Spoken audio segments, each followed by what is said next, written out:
Oke, kawan-kawan semuanya. Assalamualaikum warahmatullahi wabarakatuh. Seperti biasa, gue balik lagi di channel YouTube ini ya. Oke, untuk kesempatan kali ini gue ingin sedikit membahas ini, ya ibaratnya nih berita komedi lah, tapi perlu kita bahas juga sih. Ini apa namanya mencerminkan bagaimana kualitas dari pendukungnya Mukidi atau yang biasa kita sebut sebagai ternaknya Mulyono lah. Jadi berita ini memang perlu menjadi perhatian publik juga supaya apa? Supaya masyarakat yang lain itu tidak seperti pendukungnya Muhidi yang tulul dan pekok gitu ya. Ini kemarin ini kita sama-sama tahu ya, ada salah satu pendukungnya Muhidi yang tergabung atau menamakan dirinya itu sebagai relawan Jokowi lovers gitu ya. Itu dia muncul di acara Rakyat Bersuara, kemudian juga dia itu mengucapkan sesuatu yang sangat memalukan dan menggelikan. Jadi relawannya Jokowi Lovers ini mengatakan kepada, ya boleh dibilang kepada kita semua ya, secara publik gitu ya, bahwa Jokowi itu adalah presiden terbaik, Jokowi adalah presiden terbaik sepanjang masa yang pernah dimiliki oleh Indonesia. Sebenarnya kalau kita ngelihat kualitas dari opini atau pendapat atau argumentasi dari para pendukungnya Mukidi itu kan memang sangat apa ya, sangat rendah gitu. SDM-nya rendah ya. Kemudian juga kualitas dari ocehan itu sangat-sangat tidak berbobot lah ya. Bagaimana mungkin orang serusak Mukidi itu bisa dikatakan sebagai presiden terbaik sepanjang sejarah bangsa Indonesia gitu. Itu di luar nalar akal sehat kita sebagai manusia. Banyak sekali indikator-indikator yang bisa menyebutkan bahwa Mukidi itu adalah presiden terburuk sepanjang era reformasi. Itu yang benar. Ya. Jadi Mukidi ini adalah presiden terburuk sepanjang sejarah era reformasi. Gitu kan. Era Orde Lama, Orde Baru itu kita pisahin lah ya. Kita berbicara objektivitas saja. Kita berbicara terkait sekarang kan masuk era reformasi. Jadi Mukidi ini adalah presiden terburuk sepanjang sejarah era reformasi. Dari mulai zamannya Pak B.J. Habibie, zamannya Gus Dur, zamannya Megawati, zamannya Pak SBY. Ini adalah presiden terburuk sepanjang sejarah era reformasi adalah Mukidi. Indikatornya banyak sekali. Yang paling pertama itu adalah terkait dengan menurunnya indeks demokrasi di Indonesia. Ketika Mukidi ini kemarin menjadi presiden selama 10 tahun. Indikatornya apa? Banyak sekali rakyat itu dikriminalisasi lewat legitimasi hukum menggunakan apa? Menggunakan undang-undang ITE. Dan ini yang menjadi perhatian dari dunia internasional. Kenapa indeks demokrasi di Indonesia itu turun selama Mukidi kemarin jadi presiden? Karena masyarakat itu banyak sekali yang dikriminalisasi menggunakan legitimasi hukum. Produknya menggunakan undang-undang ITE. Masyarakat berbicara diciduk. Masyarakat bikin postingan diciduk. Masyarakat bikin cuitan diciduk. Masyarakat membuat video diciduk juga. Ujung-ujungnya apa? Pakai legitimasi undang-undang ITE. Padahal orang itu nggak punya kesalahan apa? Nggak punya kesalahan macam-macam. Berbicara, berpendapat, opini. Kalau memang nggak setuju sama pendapatnya, argumentasinya counter dengan pendapat juga dong. Kan harusnya begitu ya. Yang namanya yang namanya demokrasi itu. Jadi kalau pendapat itu jangan sampai ada masuk pidana. Gitu loh. Itu yang membuat indeks demokrasi kita itu turun berdasarkan penilaian dari lembaga internasional. Gitu loh. Dan ini yang nggak pernah diperhatikan sebenarnya selama ini. Ya, terutama para pendukungnya Mukidi yang pekok-pekok itu gitu loh. Mereka menganggap bahwa rezimnya Mukidi itu adalah rezim yang demokratis matamu gitu loh. Lembaga internasional sudah menunjuk bahwa Indonesia itu adalah negara half state dalam demokrasi. Jadi negara setengah demokrasi, negara kita bukan demokrasi full sekarang sama mungkin jadi presiden itu. Karena banyak sekali menggunakan represi aparat penegak hukum. Untuk apa? Untuk inilah ya. Istilahnya membungkam para kebebasan masyarakat sipil untuk bersuara. Dikit-dikit undang-undang ITE, dikit-dikit pencemaran, dikit-dikit fitnah. Itu kan membuat demokrasi kita tuh nggak berjalan sehat.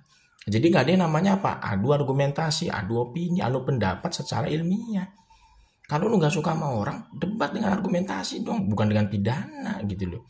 Itu yang namanya demokrasi berjalan tuh seperti itu. Ada yang namanya dialektika gitu loh. Jadi nggak semua pendapat itu langsung dapat kena pidana. Demokrasi itu nggak berjalan sehat kalau kayak begitu. Itu yang nggak dipahami oleh tenaknya Mukidi yang pekok itu gitu loh ya. Kemudian yang kedua indikator. Indikator dari apa? Rusaknya rezim Mukidi itu sepanjang era reformasi adalah indikator ekonomi. Ekonomi di zaman Mukidi ini bobrok sekali selama 10 tahun. Ya, utang negara meroket sampai 8.000 triliun, ya kan. Inflasi tinggi-tinggi sekali. Kemudian apa? Dari segi apa namanya kebijakan implementasi fiskal ya. Banyak sekali gitu tiap tahun itu APBN defisit, bayangin tuh. Ya kan? Kemudian dari pembangunan infrastruktur yang katanya bagus, yang katanya banyak. Itu justru malah menjadi apa? Menjadi beban bagi keuangan negara.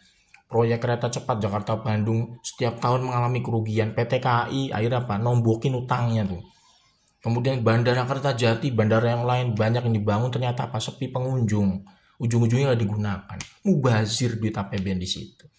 Jalan tol dibuat berapa kilometer panjangnya. Ternyata apa? Ternyata jalan tolnya banyak yang dijual ke swasta. Nggak dikelola sama negara ujung-ujungnya itu. Gara-gara apa? Gara-gara terbebani utang. Dan itu yang nggak pernah dipikirkan oleh para tanaknya Mukidi Peko ini ketika membuat semacam apa? Argumentasi. Mereka itu hanya melihat bagian fisiknya. Jalan tol banyak. Pembangunan di mana-mana. Infrastrukturnya banyak. Mereka tuh nggak berpikir secara apa? Secara akademis. Yang namanya pembangunan infrastruktur itu harus dibarengi dengan apa yang namanya return on asset. Orang yang belajar ekonomi di kampus itu harus memahami itu. Pasti memahami lah. Bukan pasti memahami ya. Pasti paham lah ya. Yang namanya return on asset itu dalam struktur modal investasi dalam infrastruktur itu harus ada.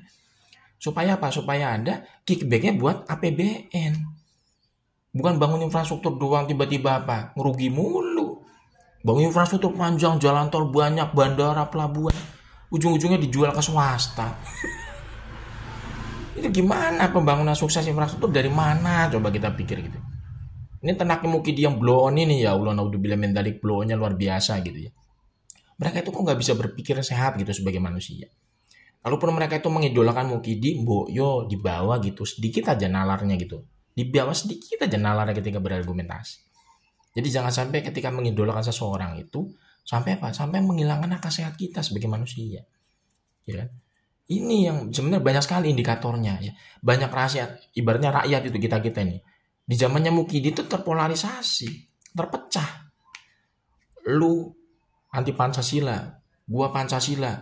Lu nggak toleran, gua toleran. Jadi soalnya itu kayak ada sekat di tengah masyarakat. Gampang sekali menuduh orang itu anti Pancasila. Gampang sekali menuduh orang itu radikul. Hanya karena apa? Hanya karena kita tuh berbeda dengan prinsip pemerintah atau rezim Mukidi. Itu kan sebenarnya sudah merusak tatanan kita sebagai berbangsa dan bernegara. Bagaimana mungkin masyarakat itu harusnya dijadikan bersatu? Itu malah dipolarisasi, dipecah. Sampai ada yang muncul yang namanya istilah buzzer gitu kan ya. Untuk apa? Ya untuk mencuci, membrainwash otak masyarakat. Supaya apa? Supaya keinginannya itu sesuai dengan keinginan rezim. Gitu kan. Ini tentu sangat sangat memalukan bagi bangsa kita. Para dipimpin oleh orang seperti ini gitu selama 10 tahun kemarin ya. Dan celakanya ya, orang seperti ini itu masih ada mengidolakan. Banyak sekali gitu ya orang-orang yang mengatasnamakan relawannya Mukidi gitu. Jokowi lovers, Projo, Mukidi mania, sedulur Mukidi. Itu orang-orang kayak apa? Kehilangan akal sehat gitu loh sebagai manusia gitu. Orang-orang orang serusak Mukidi kok malah dibela gitu ya. Orang serusak Mukidi kok malah dijadikan panutan, dijadikan idola gitu ya. Aneh menurut gue. Makanya kalau kita melihat komentar-komentar dari para pendukungnya Mukidi itu kalau nongol di acara talk show ya, kalau nongol di media sosial itu benar-benar memalukan kalau kita ngeliat komentar-komentar mereka itu.